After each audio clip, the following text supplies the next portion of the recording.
Magandang araw na muli mga boss. Dito na tayo sa part 2 na ang reklamo ni customer, mahina daw itong humatak at maingay pa itong makina niya. Kung napanood niyo yung part 1 mga boss, change oil ko yan. Tapos yung pressure sensor nito, nilinis ko. Pati itong mass airflow sensor niya, nilinis ko rin yan. At kung nakikita nyo naman ngayon, itong lumang air filter niya, pinalitan ko yan ng bago. At nakita nyo naman na mga boss, naikabit ko na itong bagong air filter ni customer. Tapos pwede nyo na ngayon ilagay itong cover niya dito sa housing ng air filter. Meron yung tatlong clip dito sa housing mga boss. Ikalawit nyo siya dito sa cover ng air filter nyo. Tapos yung clamp dito sa inlet ng air filter nyo, higpitan nyo yan ng maayos. At pag okay na, pwede mo na ngayon ilagay itong mass airflow sensor. Meron yang dalawang screw mga boss na ilalagay ka. Tsaka mo nyo siya higpitan ng tamang higpit lang. Pag okay na, pwede mo nang i-connect itong socket wire dito sa mass airflow sensor mo. Paalala lang mga boss, siguraduhin nyo yung mga socket wire nyan na ikabit nyo ng maayos at nag-lock siya. At kung okay naman, dito na ako sa fuel filter. Meron yan dalawang fuel hose na tatanggalin ka mga boss, kaya gumamit ka ng plier para mailihis mo itong clamp sa pagkakaipit ng fuel hose. At dahil nga sa natanggal mo na itong clamp, pwede mo na ngayon bunutin itong dalawang fuel hose dito sa upper pump. Dahil nga sa na-disengage ko na itong dalawang fuel hose dito sa fuel pump assembly, gagamit ako dyan ngayon ng box wrench na number 12. Luluwagan ko itong dalawang bolt na number 12. At pag maluwag na yan, kakamayin ko na yan mga boss para tuluyan ko nang tanggalin itong dalawang bolt. At pag okay na, dito naman ako ngayon sa socket wire connection niya. May sensor kasi itong fuel filter mga boss, kaya i-disconnect ko muna itong socket wire niya dito sa fuel filter sensor. Ako ngayon i-pull out itong fuel pump filter assembly dahil nga sa papalitan ko itong fuel filter niya. Una kong niluwagan dyan mga boss itong sensor sa ilalim ng fuel filter. Tapos gamit itong fuel filter wrench, luluwagan ko itong fuel filter dito sa upper pump. Kasi nga papalitan ko itong fuel filter ng bago.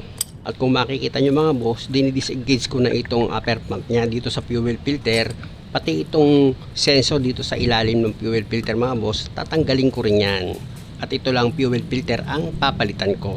Chinek ko nga itong fuel filter ni customer kung meron siyang dumi o meron siyang tubig. Sa nakita ko mga boss, wala naman. Kaya lang due date na siya for replacement. Kaya kung wala man siyang dumi o meron man siyang dumi, kung may tubig man o walang tubig, o kaya okay pa yan, for replacement yan mga boss dahil nga sa may problema itong sasakyan. Ayun kasi yung tinotroubleshoot ko mga boss, kung ano yung mga pwedeng panggalingan ng paghina ng hatak at pag-ingay ng makina. At kung makikita nyo mga boss, nabuo ko na itong fuel filter assembly ni customer. Yung upper pump lang naman ilalagay nyo sa ibabaw ng fuel filter, tapos sa ilalim ng fuel filter yung sensor nya, o kakabit mo na siya ngayon. Ang unahin mong ilagay yung dalawang bolt na number 12, ipakapit mo muna yan dito sa thread nya. At pag kumapit na siya, gamit ka ng box wrench na number 12, tsaka mo ngayon siya higpitan ng maayos. Tapos i-connect mo na itong socket pa rin nya dito sa fuel filter sensor. At pag okay na, isunod mo naman sa ilalagay itong isa munang fuel hose mo. Ayan mga boss yung nilalagay ko. Kasi nga, ipapump mo itong ibabaw ng fuel pump filter assembly mo. Ipapump mo yan mga boss hanggang sa mapuno ng diesel itong fuel filter mo. At pag lumabas na yung diesel dito sa isang butas ng upper pump mo, yan yung fuel hose na papunta sa makina. Kung mapapansin nyo, yung diesel na lumalabas, buo na siya, wala siyang hangin. Dapat ganyan. Tapos pwede mo na ngayon ilagay itong isa pang fuel hose mo. Yan na nga mga boss yung papunta na sa makina, at ito naman yan yung galing sa tangke. Yung mga clamp yan dito sa fuel hose mga boss dapat maayos yung pagkakalapat nyan. Hindi kasi pwedeng may singaw yan mga boss, pwedeng magkaroon kayo ng palya sa makina. At dahil sa okay na ito mga boss, start ko na itong makina para magkaalaman na kung aandar pa ba ito o aayos pa. Inaantok na ako, kaya ako muna magro-road test nito. Uy, ayaw umandar, isa pa.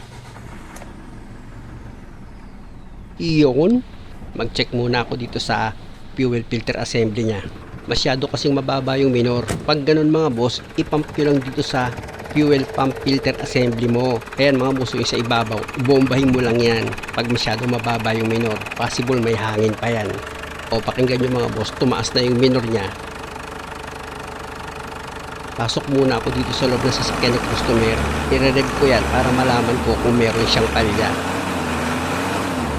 At dahil sa okay naman, i-switch off ko itong makina. Tapos start ko ulit yan. O diba? Good na siya.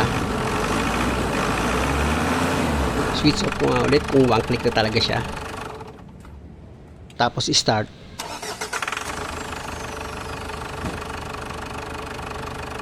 Dahil nga sa okay na ito mga boss, ibabalik ko na itong engine cover niya. Meron ka dyan ilalagay na dalawang nut dito sa engine cover. Pero meron naman yung guide mga boss. Kailangan idiin mo yan para kumapit itong engine cover. Tsaka mo ngayon ilagay itong dalawang nut na number 10.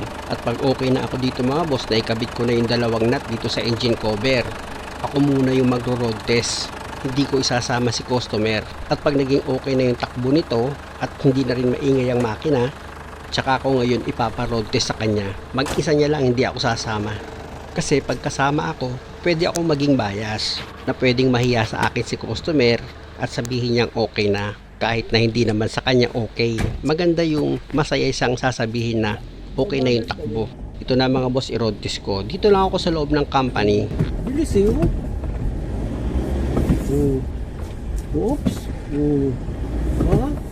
Para ako nagbabumper eh.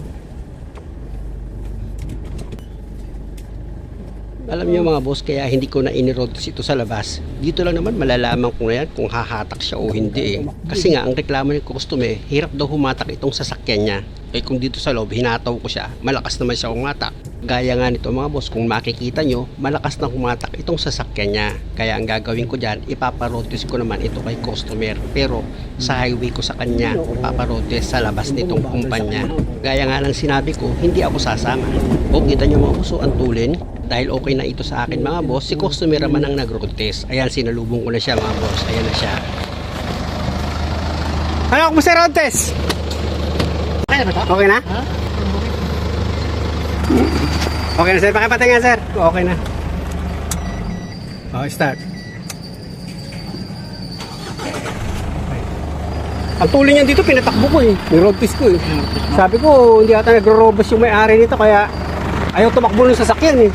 At dahil sa okay na ito kay customer, iangat ko ulit itong hood niya for last check up mga bossing. Maganda na yung sigurado sa sure ball para walang maging problema. Sa pag-check up niyan mga boss, madali lang naman. I-check mo itong fuel filter mo, yung ilalim niya sa may sensor.